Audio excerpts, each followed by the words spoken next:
Bonjour à toutes, bonjour à tous et bienvenue dans ce nouveau numéro d'Un verre avec. Aujourd'hui, nous accueillons une athlète de grand talent qui vient de conclure une saison dans les sous-bois exceptionnelle.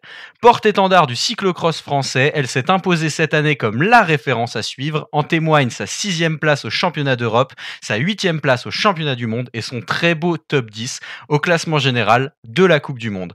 Nous avons l'immense honneur et plaisir d'accueillir Madame Hélène Clauzel. Bonjour Hélène, comment vas-tu ? Bonjour, ça va bien, ça va bien. Tu es en forme ? Là c'est la coupure, donc on va dire que j'ai un peu mal partout et que j'ai l'impression d'être une mémé, mais sinon ça va. Ok, très bien. Tu fais une petite coupure de combien de temps là du coup ?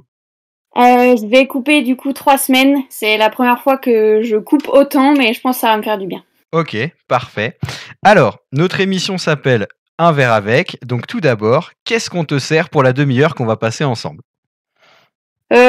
Là il est 14h30, je dirais, on va dire le café est passé, donc on va prendre un petit jus de fruits, ce sera bien. Ok, parfait. Une préférence pour le fruit ou peu importe ? Non, moi ça m'est égal. Ok, très bien. Écoute, moi je suis sur un petit Perrier citron, donc c'est pareil, c'est détente cet Parfait. après-midi. Du coup, on a dit ton nom, ton prénom, mais est-ce que tu peux nous donner ton âge et puis les équipes actuelles pour lesquelles tu cours ? Alors du coup moi j'ai 24 ans et je cours pour l'AS Bike Racing. Ok, à la fois en VTT et en cyclocross, c'est ça ? Ouais, c'est la nouveauté pour cette année et l'année dernière j'étais donc au sein du team Club Pro Fermeture et donc cette année pour l'année 2022 je suis donc pour l'AS Bike Racing pardon. C'est un choix de ma part parce que voilà, c'était compliqué de concilier 2 équipes différentes pour 2 disciplines différentes.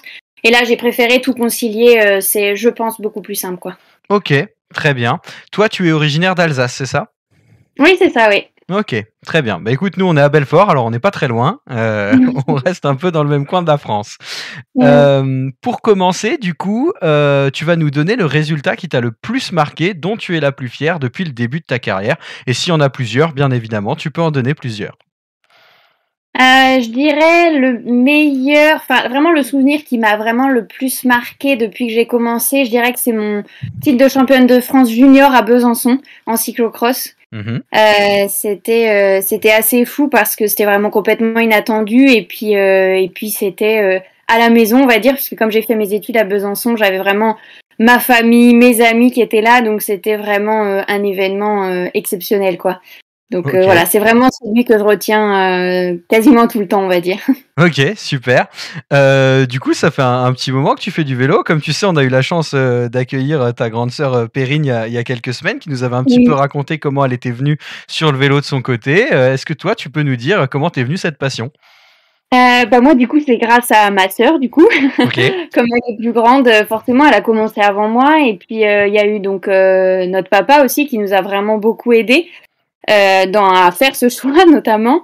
Et donc moi j'ai commencé vers l'âge de, on va dire vraiment à l'âge de 7 ans quand voilà on a l'âge de rentrer dans un club. Bien sûr j'en faisais un peu avant avec mon papa et ma sœur et ma maman mais vraiment j'ai commencé la compétition et tout ça vers l'âge de 7 ans. Donc j'ai intégré voilà le club que comme Perrine l'avait expliqué, c'était un peu nous qui l'avions, enfin nous mon papa et ma sœur qui l'avaient un peu créé Ok. ce club et du coup bah voilà je m'en suis jamais séparée et voilà donc ça fait depuis que j'ai l'âge de 7 ans. Ok, d'accord. Ça ressemblait à quoi les sorties avec la famille Clauzel alors ? Ah bah généralement c'était toujours sympa. Bon après des fois mon papa était un peu menteur sur la longueur des bosses mais voilà, maintenant on fait avec, puis maintenant c'est un peu nous qui lui disons que la bosse elle est bientôt finie, puis qu'en fait pas du tout quoi. C'est ça, vous pouvez vous venger. Voilà. Ok, super. Du coup, tu nous disais que tu avais fait des études avant. Tu dois avoir un emploi du temps bien chargé. Ça ressemble à quoi une semaine avec Hélène Clauzel aujourd'hui ? Aujourd'hui c'est différent d'il y a un an, parce que comme il y a un an j'étais encore dans les études, donc c'était encore plus chargé que ce que ça n'est maintenant. Mais voilà, maintenant c'est une journée avec des entraînements quasiment tous les jours, donc ça commence le lundi. Généralement, quand on a eu une course le dimanche, c'est plutôt tranquille le lundi. Voilà, c'est étirement, c'est une heure et demie de roulage vraiment tranquille. Et j'ai aussi, depuis cette année, je donne des cours de gym dans mon village. Donc Ok. le lundi, c'est destiné à ça, donc c'est sympa. D'accord. Après, le mardi, bah voilà, on se lève tranquillement, on va à la salle de muscu le matin ou un peu de course à pied. L'après-midi, c'est séance d'intensité, généralement. Donc, ça dépend en fonction du cycle qu'on est en train de faire. Ça dépend les intensités. Ça peut être du seuil ou de la PMA. Ok. Après, voilà, la fin de journée, c'est plutôt généralement tranquille. Pareil, étirement, repos et tout ça. Le mercredi, généralement, c'est plutôt sortie longue. Après, voilà, l'hiver, c'est toujours un peu plus compliqué quand il fait pas très beau et tout. On fait pas non plus des sorties de 4-5 heures le mercredi. Mais voilà, donc le mercredi, c'est sortie longue. Le jeudi, ben pareil, c'est bi-quotidien. Donc, c'est le matin, muscu ou course à pied et l'après-midi, intensité sur le vélo, du coup. Et puis le vendredi, moi, c'est généralement repos, sauf si on court le samedi, mais si je cours que le dimanche, c'est le repos le vendredi. Donc, on chill à la maison. J'aime bien faire des gâteaux et tout ça. Donc, généralement, c'est toujours le vendredi, c'est toujours la journée qu'on aime bien. Ok. Et puis voilà, après samedi, c'est vraiment repos parce que voilà, la course est le dimanche, donc repos. On fait généralement les trajets pour aller généralement en Belgique. Ouais. Donc ça fait entre 5, 6, 7 heures de route le samedi, pardon. Et ensuite, déblocage quand on arrive. Et puis le dimanche, c'est race, quoi. Ouais, ok. Donc des semaines bien chargées. Ouais, c'est bien chargé, ouais. Quand même, ça va. Tu nous disais que tu avais fait des études. Tu as fait des études en quoi, du coup? Alors d'abord, j'ai fait 2 années. Bon, moi, c'était un peu compliqué avec le sport et tout. J'ai toujours eu un peu des difficultés à concilier les deux, mais bon, au final, je m'en suis quand même bien sortie. Donc au final, j'ai fait 2 années de fac de biologie à Besançon. Et ensuite, je voyais pas trop où j'allais en fac de bio. J'avais pas forcément envie de travailler toute ma vie dans un labo. Donc du coup, j'ai fait un truc qui n'a pas strictement rien à voir, mais qui change complètement de voie. Et j'ai fait une licence pro dans l'agroalimentaire et plus particulièrement dans la fromagerie. D'accord, super. Donc voilà. Trop bien. Et du coup, les cours de gym, tu les donnes parce que tu fais de la gym en parallèle ou c'est plutôt des cours de remise en forme? Ah non, c'est des petits cours, c'est des cours dans le village, hein, donc c'est voilà, on est une dizaine de personnes entre je dirais 40 et la plus âgée à 80 ans, donc quand même. Moi, je lui tire mon chapeau. Et puis voilà, non, c'est des cours de remise en forme avec sur les tapis, faire du gainage, des abdos, enfin voilà quoi. Ok, parfait. Alors, on a dit que tu avais fait une excellente saison de cyclocross, mais tu es également super costaud en VTT. Aujourd'hui, est-ce que ton cœur balance? Où va ta préférence? C'est sûr que c'est, on va dire, compliqué, on va dire, à choisir. Moi, j'ai fait quand même une pause de 4 ans de cyclocross, donc j'avais arrêté quasiment toutes mes années espoir. Donc là maintenant je suis en 2e année élite, donc j'avais arrêté parce que voilà, on m'avait dit que, et puis je pensais aussi que c'était impossible, on va dire, de concilier les deux, que c'était très fatigant de faire du cyclocross l'hiver, que du coup ça empiétait sur la saison de VTT et tout ça. Donc pendant 4 ans, j'ai arrêté le cyclocross un peu par dépit, parce que voilà, j'étais quand même, quand j'ai arrêté, j'étais vice-championne d'Europe de cyclocross, donc un peu déçue et tout ça de quitter, mais voilà, au final, je savais que de toute façon en élite, j'y reviendrais, ça c'était sûr. Et voilà, au final, ça fait 2 ans que je fais du cyclocross, vraiment du coup à haut niveau maintenant. Et j'avoue que pour le moment, j'ai pas trop de préférence. Voilà, je sais que mon niveau en cyclocross est meilleur que celui en VTT.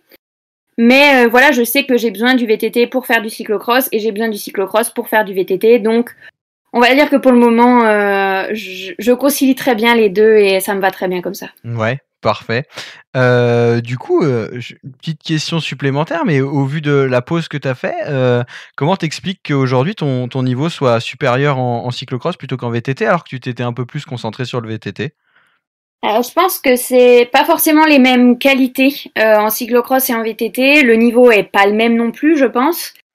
Même si en cyclocross le niveau est quand même très élevé.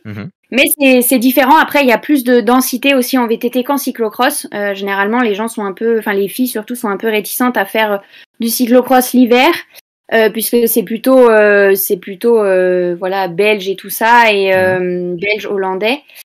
Donc je sais pas trop pourquoi je suis meilleure en cyclocross, mais après moi en VTT mon gros problème c'est ma technique. Je suis pas assez technique et du coup ça me pose souvent beaucoup de problèmes Et donc voilà, en cyclocross, il faut être technique, mais c'est pas la même technique qu'il faut, donc ça me convient quand même pas mal en cyclocross, quoi. Ok, très bien. Alors, on va passer sur les questions un peu plus axées cyclocross. Alors, tout d'abord, on voulait te féliciter pour la saison que tu as fait. On t'a suivi avec grand plaisir derrière nos écrans jusqu'à Fayetteville et c'était vraiment top.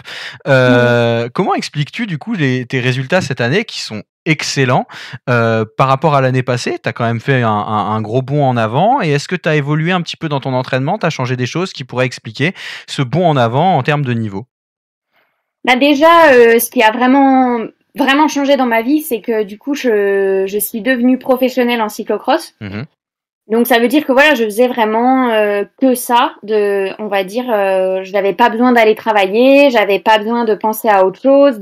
Quand je rentre de mes entraînements, j'avais pas besoin de me dire faut que je fasse mes devoirs, faut que je révise pour l'examen qui a lieu dans 2 jours. Donc moi, comme c'était vraiment quelque chose les cours et tout ça, c'était vraiment quelque chose qui me mettait une pression supplémentaire. Donc on va dire que ça m'affaiblissait sans vraiment que je m'en rende compte. Ouais. Et donc ça m'a vraiment aidé de passer professionnel et c'était franchement j'attendais ça avec tellement d'impatience que ça m'a vraiment soulagée. C'était un énorme soulagement. Et donc ça déjà c'est vraiment quelque chose qui m'a vraiment fait, je pense, progresser parce que ça libère énormément. Bien sûr, ouais. Donc j'étais vraiment focus sur mes entraînements, il y a pas que les entraînements quand on fait que du vélo, quand on est professionnel, il y a aussi toute la partie récup, donc ça c'est aussi important à gérer et du coup là j'ai vraiment pu on va dire me reposer entre les entraînements, dire voilà je m'entraîne à telle heure, je laisse 4 ou 5 heures de temps entre mes 2 entraînements de la journée. C'était vraiment mes journées étaient vraiment très bien rythmées. Donc c'était vraiment très agréable. Après j'ai changé aussi d'entraîneur du coup il y a 2 ans. Mhm. Donc voilà, il y a aussi des choses qui se mettent en place. On voit des choses on a vu des choses qui ont été bien l'année dernière, qui ont été moins bien. Donc on a fait évoluer les choses aussi. Et puis voilà. Après, sinon, j'ai changé des choses sur ma manière de m'entraîner, mais pas au final plus que ça, parce qu'on Ouais. était déjà quand même bien rodés et maintenant je commence à me connaître de mieux en mieux. Donc ça aussi, c'est quelque chose de très important, quoi. Mais après, ce que je retiens aussi, c'est que l'année dernière, j'avais déjà fait des très beaux résultats, mais c'est sûr que ça se voyait moins parce que je faisais au final ma meilleure place, c'était 16e en Coupe du Monde. Mais au final, quand on regardait à chaque fois les temps autour sur les courses de l'année dernière, au final, j'étais vraiment très très proche du top 10. Et donc au final, là, en partant sur des lignes devant, donc en partant deuxième ligne, forcément, ça m'a permis de vraiment concrétiser mes résultats, quoi. Yes, carrément. Du coup, on t'a vu cette année flirter plusieurs fois avec le top 5. Qu'est-ce que tu penses qui te manque un petit peu pour aller chercher ces top 5 qui semblent si proches? Et puis, quel est ton plafond, selon toi, au niveau du cyclocross? Je pense que j'ai vraiment enfin j'ai des qualités en cyclocross, mais j'ai aussi quand même pas mal de défauts et j'ai une marge de progression qui est, je pense, quand même encore assez grande parce que voilà, j'ai fait une coupure de 4 ans, il faut quand même se remettre dedans et donc je pense que je peux vraiment m'améliorer sur quand même pas mal de choses, notamment sur l'aspect technique parce qu'au final en cyclocross c'est une technique qui est différente, mais c'est par exemple voilà savoir remettre rapidement le vélo sur le dos, c'est savoir analyser aussi tout ce qui est terrain. Je sais que ma sœur arrive très bien à faire ça. Moi, j'ai un peu plus de mal. Moi, généralement, je suis les lignes des autres, alors que il faut essayer d'en sortir de ces lignes. Donc ça, c'est un défaut que j'ai. Et puis après, j'ai aussi du mal un peu je me suis améliorée au cours de la saison, mais j'ai vraiment du mal à lire la course. C'est-à-dire que moi, généralement, je suis un peu plus bourrine. C'est-à-dire que je roule et voilà, les filles, elles s'accrochent derrière moi, mais moi, je veux rouler pour rattraper les filles qui sont devant. Mais il faut vraiment avoir, en fait, en cyclocross, mais après, comme en VTT, comme dans toutes les disciplines, il faut vraiment savoir lire la course. Et donc ça, c'est un truc que je dois travailler et je pense qu'en faisant peut-être un peu plus de route, je devrais y arriver normalement. Mmh. Et puis après, voilà, c'est un peu... sinon, voilà, il me manque un peu de force, il me manque aussi le fait de plus me faire une place, c'est-à-dire voilà, jouer des coups, de pas me laisser faire, etc. Ça, c'est des petits trucs qui sont à améliorer, mais qui peuvent s'améliorer quand même assez rapidement. Donc voilà, on va bien travailler là-dessus cet été et ça devrait aller l'année prochaine, j'espère. Donc l'année prochaine, les top 5 voire le podium? Bah moi c'est vraiment mon objectif parce que je sais que c'est atteignable. Par exemple une Magali Rochette qui au final en début de saison était vraiment à mon niveau. Au final au championnat du monde elle finit à 20 secondes de moi. Je me dis que des filles comme ça elles arrivent à faire podium 2-3 fois dans la saison. Donc je me dis voilà il suffit que toutes les étoiles soient alignées pour que ça le fasse et j'espère que ça le fera l'année prochaine quoi. Ok, super. On va revenir sur un événement de la saison, les championnats de France, où tu as fini deuxième. On savait que c'était un objectif pour toi, donc derrière Lynn Burquier, qui est partie de la S-Bike, si je dis pas de bêtises. Comment tu as vécu ce résultat et est-ce que ça t'a galvanisé pour les championnats du monde qui arrivaient peu après? C'est sûr que ouais, les championnats de France, c'était vraiment l'un des objectifs de la saison, avec le championnat du monde, le championnat d'Europe. J'avais aussi mis l'accent sur certaines coupes du monde, mais ouais, c'est sûr que je suis rentrée le dimanche soir un peu la tête des mauvais jours, un peu triste. C'était ouais, c'était dur, on va dire, à encaisser sur le coup. Mais après, j'ai vraiment relativisé et je me suis dit que voilà, au final, bah c'est la course d'un jour et au final, je pense j'étais prête, mais voilà, je suis tombée sur plus forte que moi ce jour-là et il m'a suffi de faire voilà une ou deux petites erreurs qui au final me coûtent le titre. Mais je veux dire voilà, c'est la course d'un jour. Ma saison, elle se résume pas à un titre de vice-championne de France, pardon. Donc donc voilà, je suis quand même 9e du général de la Coupe du Monde. J'ai fait pas mal de top 10, des victoires aussi en début de saison. Donc voilà, moi j'ai relativisé en me disant que c'était pas ça qui faisait ma saison et que c'est pas parce que j'étais pas championne de France que j'avais pas fait une belle saison. Et de toute façon, on reviendra l'année prochaine avec encore plus la rage pour aller chercher le titre et puis voilà quoi. Bah, c'est sûr que tu as bien fait parce que comme tu le dis, hein, ta saison est quand même assez exceptionnelle et puis ce que tu es allé faire à Fayetteville montre que tu en avais encore, quoi. Oui, oui, voilà, c'est ça, c'est ça. Super. Aujourd'hui, donc tu parlais de certains circuits pour lesquels tu t'étais peut-être un peu plus préparé. Est-ce qu'il y a une manche du Coupe du monde qui te tient particulièrement à cœur, qui te fait rêver et où tu aimerais faire un gros résultat?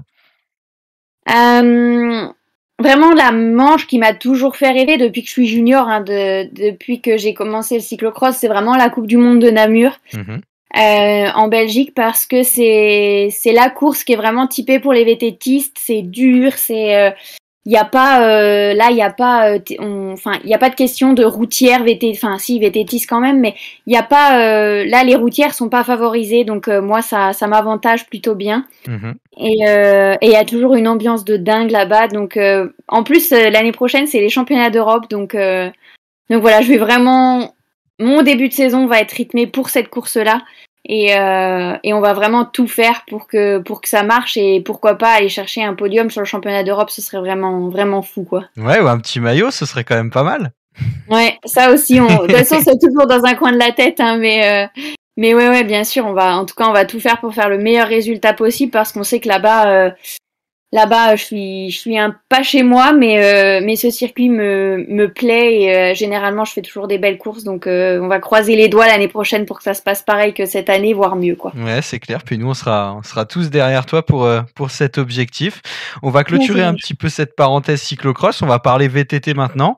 Alors, tu nous as parlé de la coupure que tu étais en train d'effectuer. Comment tu vas Oui. préparer cette saison qui arrive? Bah déjà, donc là, comme je l'ai dit, on va vraiment je vais me reposer, faire autre chose pendant au moins 3 semaines, et puis après, voilà, la saison, au final, je vais vraiment axer mes entraînements et ma préparation pour être bien sur les coupes du monde, les manches de Coupe du monde européenne. Mmh. Donc voilà, les autres courses vont être des courses de préparation parce que le championnat du monde cette année est en France, donc au Jet. Et j'aurais vraiment à cœur d'y participer, donc je vais vraiment tout faire pour être qualifiée pour ce championnat et ensuite tout faire pour être, si je suis qualifiée, être au top de ma forme sur cette course-là, quoi. Ouais, OK. La saison que tu viens de faire en cyclocross, comme on a dit, hein, qui est quand même une saison, remarquable, est-ce qu'elle te permet d'arriver avec une grosse confiance sur cette saison de VTT? Est-ce que tu es gonflé à bloc?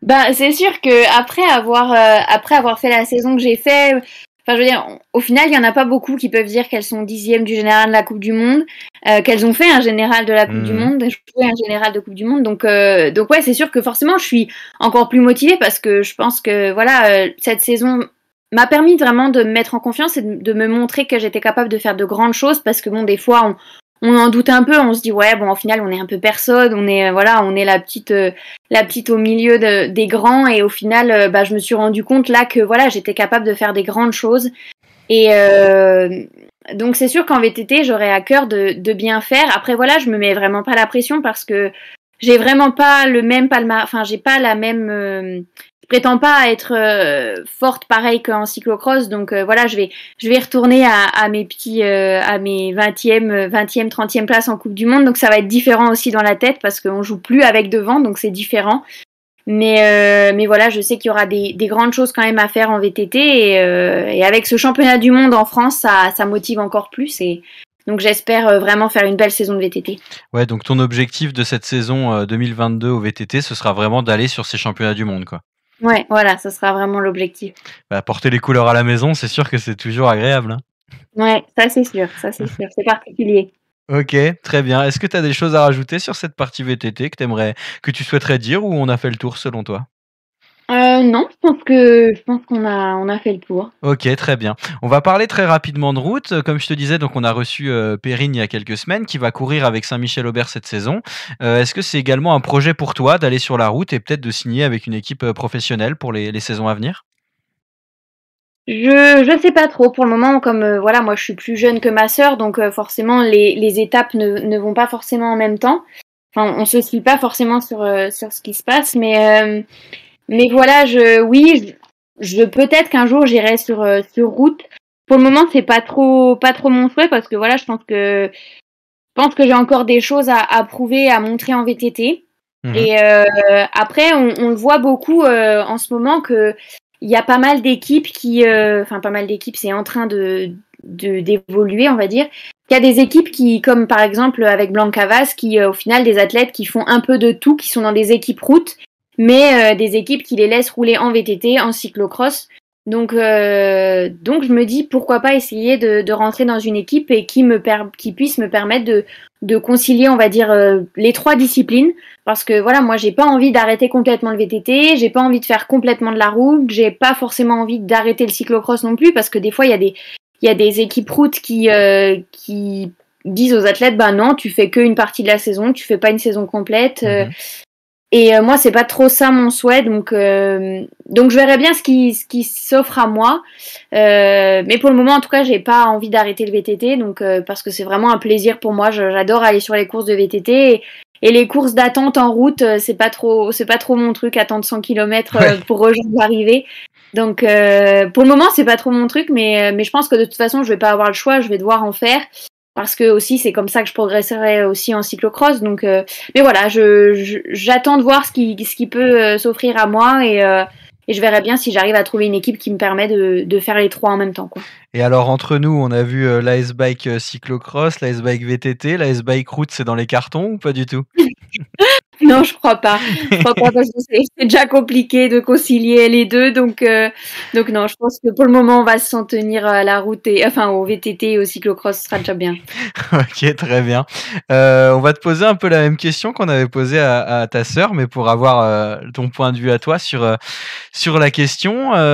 Quelle place possède, Perrine aujourd'hui dans tes performances, dans ta progression? Comment vous vivez cette émulation, à 2? Au final, ça fait pas longtemps qu'on est dans la même équipe, mais on s'est toujours suivis, hein, on a toujours été à fond l'une derrière l'autre, on s'est toujours beaucoup aidés. Et je sais que voilà, on est vraiment très fusionnels. Je veux dire, sur les courses de vélo, je veux dire, si on se retrouve ensemble, on va forcément s'aider. Si voilà, elle a des qualités que j'ai pas et j'ai des qualités qu'elle n'a pas et du coup, généralement, on s'aide beaucoup.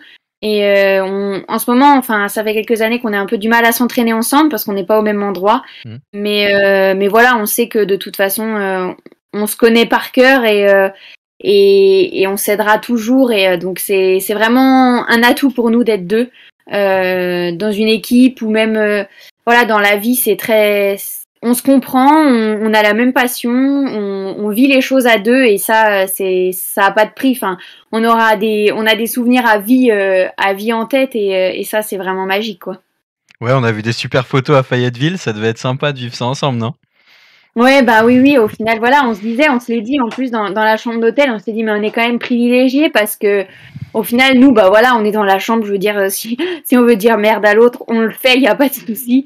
Et je veux dire, au moins, on peut se dire les choses, on est fusionnels, on vit les choses ensemble, alors que des fois, bah voilà, on peut se retrouver des fois en chambre avec quelqu'un, bah voilà, qu'on n'affectionne pas forcément, qui a pas forcément le même rythme de vie non plus, à qui on n'a pas forcément envie de raconter nos problèmes. Si jamais il y a un jour on est un peu plus triste, eh ben voilà, on est un peu plus triste. Moi, je sais que voilà, si jamais j'avais un problème ou si j'avais envie de parler à quelqu'un, bah je savais que j'avais quelqu'un juste à côté de moi à qui je pouvais tout raconter, qui allait vraiment me comprendre et qui allait m'écouter. Et on se respecte vraiment, voilà, si il y en a une qui veut se coucher à 22h, elle se couche à 22h, s'il y en a une qui veut s'endormir à minuit, bah tant pis, elle s'endort à minuit. Mais je veux dire, on arrive à vraiment vivre ensemble et ça c'est très important, quoi, et vraiment on vit des choses magiques ensemble, donc je pense dans une fratrie c'est vraiment important. Ok, super. On va conclure donc petit à petit cette interview. Tout d'abord, une première question de conclusion. Aujourd'hui, le rêve de ta carrière, qu'est-ce que ce serait ? Je dirais, bon, il y en a, hein, parce qu'il y a par exemple participer aux Jeux Olympiques, ça c'est le rêve d'une vie, on va dire. Mais après voilà, un souhait là que j'ai en tête, c'est depuis cet hiver, c'est voilà réussir à être championne du monde de cyclocross, ce serait vraiment vraiment fou. Écoute, compte sur nous, en tout cas, on sera derrière toi, quoi qu'il arrive. On s'appelle Radio Fringale, donc la question à laquelle tu ne vas pas pouvoir couper, est-ce que tu peux nous raconter ta plus grosse fringale ? Je sais pas, j'en ai pas vraiment en tête, à vrai dire. Au final, moi, je suis un peu tout le temps en fringale quand je fais une sortie longue. Donc, au final, je pense que j'en ai à l'appel des fringales. Parce que quand je rentre, je suis toujours complètement en PLS et j'ai tout le temps hyper faim et je suis toujours de hyper mauvaise humeur. Ok. Donc généralement, quand je suis en fringale, faut pas trop m'embêter. Ouais. Faut rentrer au plus vite. Mais il y a peut-être une fois où j'étais en une sortie avec mon papa et je crois qu'on était vraiment les deux complètement mal. On n'avait plus que de l'eau dans les bidons. On était vraiment fatigués, on n'en pouvait plus et en plus on avait vent de face en route, donc le retour était très long. Ok, alors c'est quoi ton conseil culinaire pour passer une grosse fringale quand on rentre à la maison ? Bah le problème c'est qu'il faut pas trop manger parce que généralement on mange après, mais en fait si mangez beaucoup et puis vous serez tout content après. Ok, un aliment particulier ou un plaisir coupable ? Étant alsacienne, je dirais une bonne bretzel, ça passe toujours bien quand même. Ok, ça marche. Eh ben écoute, Hélène, merci beaucoup de nous avoir accordé de ton temps pour cette interview. Est-ce qu'il y aura un petit mot que tu souhaiterais dire, remercier quelqu'un ou voilà, quelque chose à ajouter ? Oui, on peut faire des remerciements, hein, parce que voilà, une saison comme on vient de faire en cyclocross, c'est dur, c'est éprouvant pour tout le monde. Voilà, on a une équipe vraiment qui nous soutient, qui est vraiment derrière nous et qui fait aussi des sacrifices pour nous. Donc déjà, je remercie vraiment l'Ice Bike Racing parce que on est un peu comme une famille et voilà, on a un staff qui bosse vraiment beaucoup et donc c'est toujours agréable de se retrouver le week-end et de savoir qu'au final quasiment tout roule, donc voilà, un grand merci à eux et puis bien sûr à mon entourage qui me suit depuis mes débuts et qui même dans les mauvais comme dans les bons moments est toujours là, donc ça c'est vraiment important, il faut vraiment compter sur ses proches et sinon on n'en serait pas là, j'en serais pas là sans mes parents, sans ma sœur, sans tout ça, donc un grand merci à eux et puis voilà, merci de nous avoir écoutés. Eh ben merci beaucoup, chers fringaleux, merci de nous avoir suivis pendant cette interview. N'hésitez pas à partager cette interview, à vous abonner et à laisser un like, ça nous aide énormément pour développer la chaîne et puis pour nous permettre aussi de pouvoir discuter avec des athlètes de renommée mondiale comme Hélène qui est là aujourd'hui avec nous. Hélène, on met ton Instagram dans la description de la vidéo, donc n'hésitez pas à aller voir si vous n'êtes pas encore abonné pour aller l'encourager pour la saison de VTT et puis pour cet objectif d'aller au championnat du monde au jet en France cette année. On vous remercie de nous avoir suivis. Hélène, bon courage pour la récupération et puis bon courage pour la saison de VTT. Merci beaucoup, c'est très gentil. On n'hésitera pas à te rappeler et puis à revenir vers toi éventuellement l'année prochaine, peut-être pour faire une petite preview de la saison ou pour refaire un bilan si jamais cette interview t'a plu. T'es ici chez toi. Avec grand plaisir. Super. Donc comme je disais, j'espère que vous avez passé un bon moment en notre compagnie. En attendant, n'oubliez pas de vous alimenter car comme vous le savez, la fringale guette. Bonne journée à vous, à la prochaine. Salut. Salut.